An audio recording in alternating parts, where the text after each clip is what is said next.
food as information, living water, epigenetic pathways, and the wisdom of the ancient ancestral diets. Medicine wheel, food as information, living water, epigenetic pathways. Source from Green Med Info.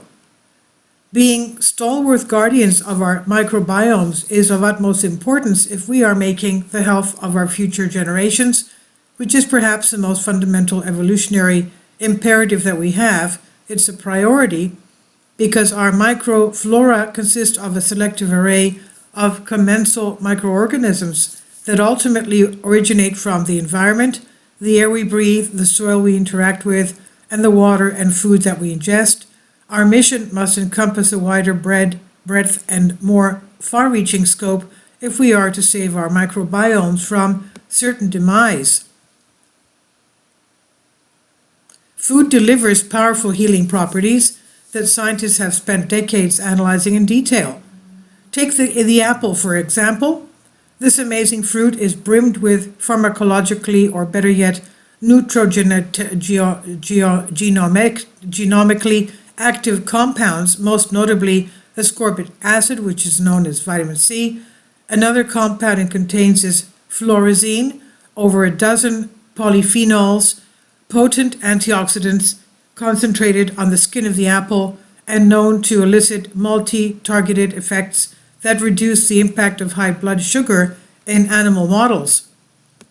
But this study, this strictly material layer of nutritional analysis barely touches the surface when it comes to appreciating the informational complexity of the food.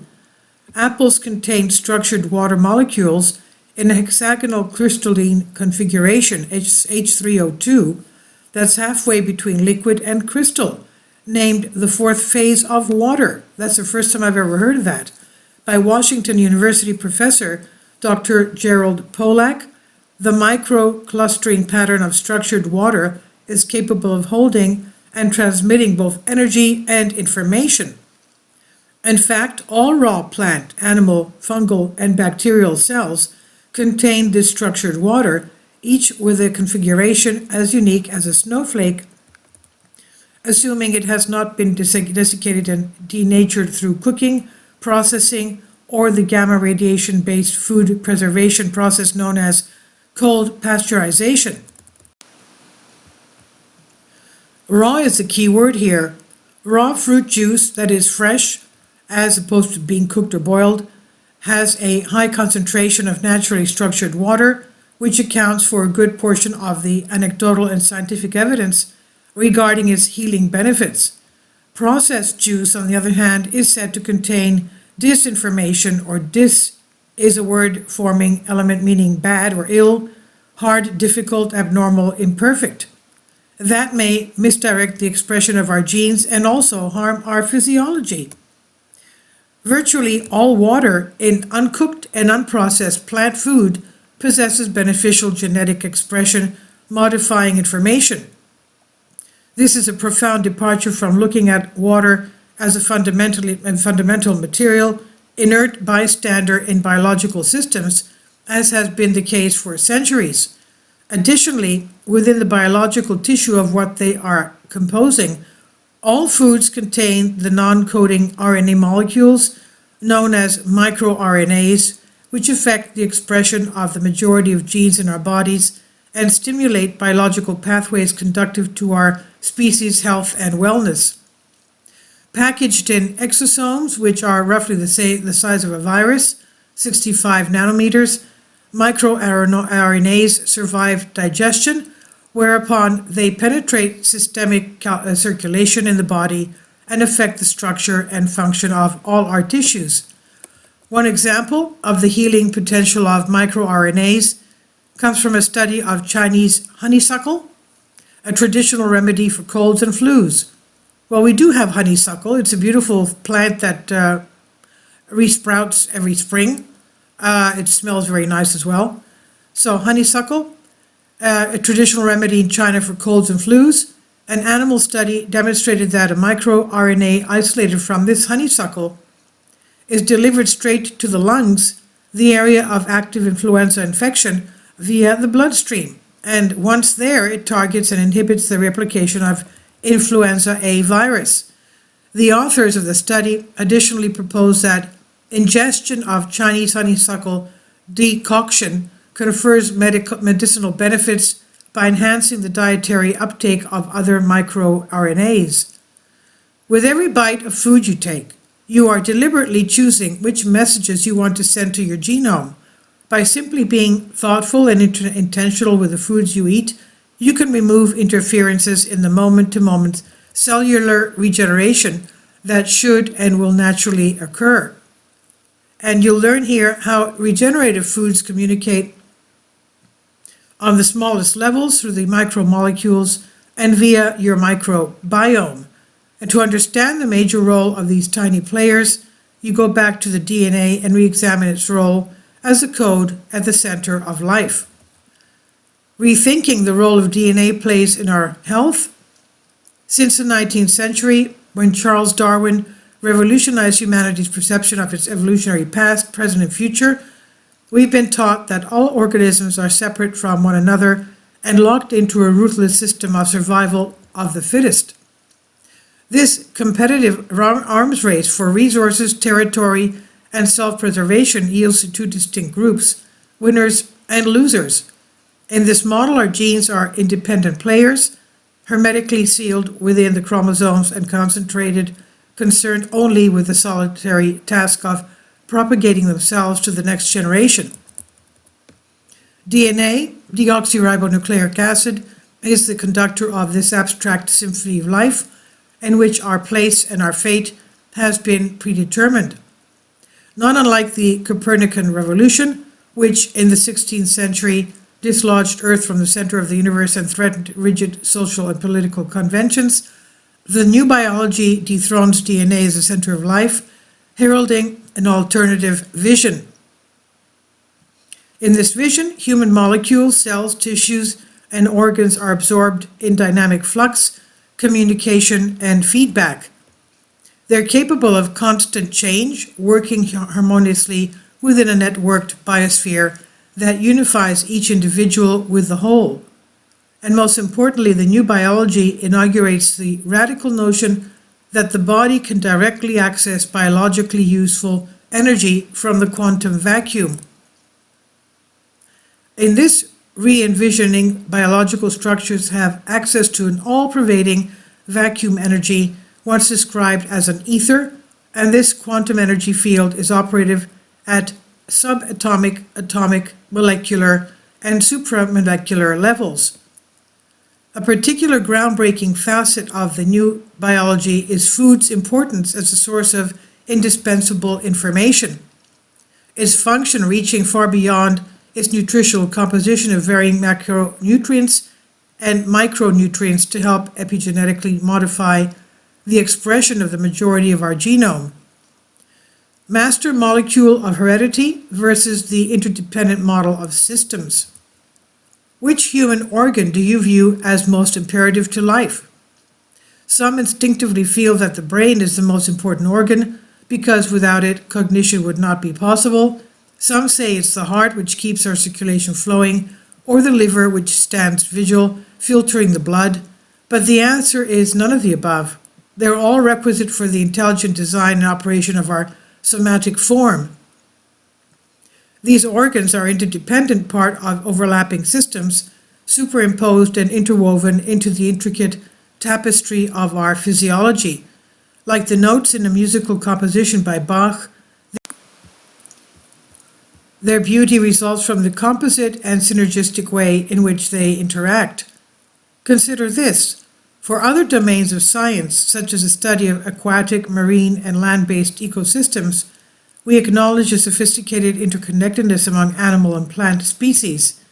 Yet this awareness dissipates when we venture more deeply into the human body, down to the level of micromolecules. When it comes to DNA, biologists have abandoned the idea of an interdependent model of systems, embracing instead a hierarchical, linear process to create an origin story of life. In this central dogma of biology, DNA makes RNA, which makes proteins. DNA, as the supreme biomolecule of life, oversees the genesis of all other biological constituents in a top-bottom authoritative fashion. This model traces a one-way trajectory from DNA to RNA to proteins. However, in truth, a more accurate model would be a bidirectional loop within a web. The new biology shows us that DNA is not actually at the center of life, but is instead one isolated facet of a complex biological economy composed of subsystems, none of which can be ascribed primacy or recognized to exert a privileged level of causation. The new biology goes even further than that, demonstrating that there is no center. Science overwhelmingly shows that life is self-organized, emerging from a network of interpenetrating and interdependent relationships, each with its own niche, specialized in purpose and fundamental to the larger whole. This exquisitely calibrated organization has long been recognized by traditional Eastern philosophies that envisioned all phenomena from the infinitesimal goings-on of the human body to the micro-level oscillations of the climate as well, and the rhythms of the seasons and the movements of the planets as a fractal unity. No one dimension supersedes or holds dominion over another. Life operates in an oscillating dance of give and take, expansion and contraction, and ebb and flow. If we utilize a simple linguistic shift from DNA controls the products of proteins to cell use DNA to make proteins, a different narrative emerges. There's a better way for our bodies to tap into the energy all around us. We need to seek to understand all parts of the system in which we live, not just DNA. These include our miraculous microbiome, a sophisticated, well-sustained microbial reservoir that we are only beginning to learn about. MicroRNAs for regeneration. The new biology contends that what you consume profoundly impacts you in real time via the machinery of microRNAs. In fact, non-coding RNAs make up more than 80% of transcripts from our genome. RNA is the only biomolecule present in all life, making it a better candidate for being a universal biomolecule than DNA itself. RNA can be difficult to study because it cannot be extracted easily from cells, being so crucial to their function. Structurally, RNA is similar to DNA, however, it is single rather than double-stranded, and is therefore much more chemically reactive and unstable. More importantly, it can assume an expanded repertoire of three-dimensional molecule shapes relative to DNA, giving it versatility in structure and function. RNA and DNA nucleotides are composed of different sugars, ribose in the center of the former and deoxyribose in the center in the case of the latter, and carry slightly different base pairs, with a pyrimidine base uracil U found in RNA, where thymine T occurs in DNA. In most cells, only two chemical modifications to DNA are possible: acetylation and methylation, which are the underlying mechanisms behind epigenetics, which you'll remember is the activation or silencing of genes by environmental inputs such as the diet and lifestyle. On the other hand, at least 66 chemical modifications can be made to RNA, the roles of which of these modifications remain largely a mystery. The explanation underlying these molecular differences between DNA and RNA is that the latter was the first to arrive on the scene, which means that life effectively began with RNA, likely predating the emergence of the first cells.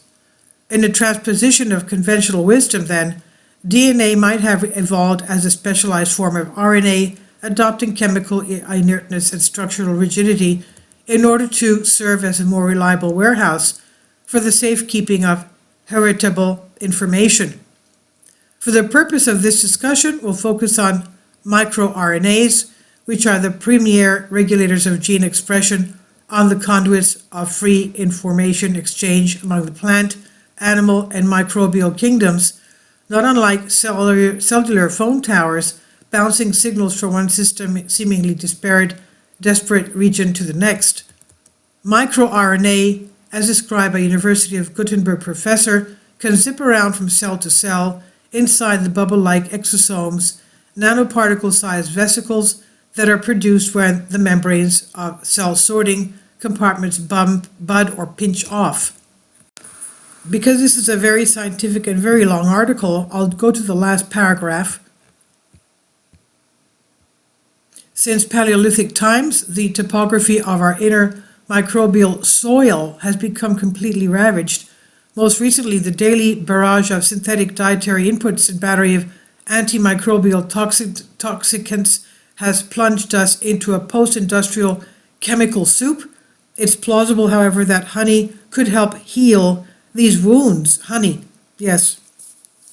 And that ancestral foods infused with equally ancient symbiotic bacteria could help us recover and travel back in biological time as a far more stable state of health. Consuming honey and other real microbiota impregnated foods may be absolutely necessary for the continued healthy expression of our DNA, establishing vital anchors for the informational integrity of our species' identity.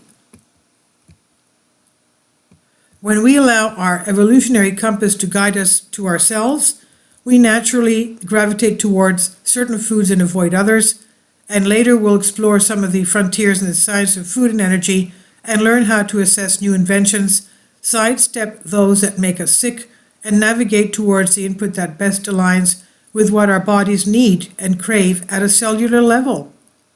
This was an excerpt from Regenerate, Unlocking Your Body's Radical Resilience with a New Biology, Chapter 2, an international bestseller published by Hay House, available in 8 languages. This is from Real Politic, and it's on Out of Mind 2. Please leave your comments. Thank you for your support. Kindly support my Patreon account. The daily posts are 5 videos daily, and they are totally different from what I have on my YouTube channel. Thank you so much for your support and that you find all my content so interesting. You'll find the Patreon account details in the description box